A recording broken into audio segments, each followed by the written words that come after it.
மதச்சார்பின்மைக்கு எதிரான வந்தே மாதரம் பாடலை ஒன்றிய அரசு கட்டாயமாக்குவதா என நாம் தமிழர் கட்சியின் தலைமை ஒருங்கிணைப்பாளர் சீமான் கேள்வி எழுப்பியிருக்கிறார். ஒன்றிய அரசின் எதேச்சதிகார போக்கை கண்டிக்காமல் தாவேக அரசு அமைதி காப்பதா என்றும் கேள்வி எழுப்பியிருக்கிறார் சீமான். அண்மை செய்தியாக பார்க்கிறோம். அரசின் நிகழ்ச்சிகளில் வந்தே மாதரம் பாடல் கட்டாயமாக்க பாடப்பட வேண்டும் என ஒன்றிய அரசின் உள்துறை அமைச்சகம் மாநில அரசுகளுக்கு சுற்றறிக்கை அனுப்பியிருந்தது. அந்த வகையில் மாநிலங்களில் நடத்தப்படும் அரசு நிகழ்ச்சிகளில் வந்தே மாதரம் பாடல் ஒலிக்கப்பட்டு வருகிறது. இதற்கு தற்போது நாம் தமிழர் கட்சியின் ஒருங்கிணைப்பாளர் சீமான் கண்டனம் தெரிவித்திருக்கிறார்.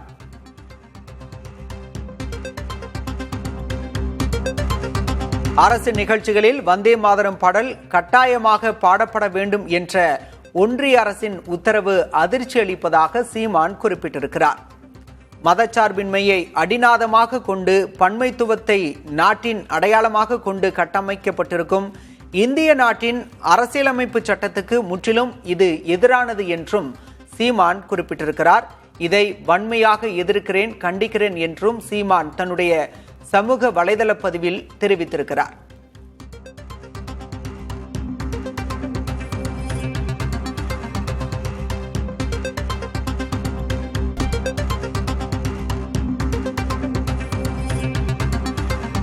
மதச்சார்பின்மைக்கு ஒன்றிய அரசால் அச்சுறுத்தல் வரும்போது முதல்வர் விஜய் வேடிக்கை பார்க்கிறார் என்றும் சாடியிருக்கிறார் சீமான்.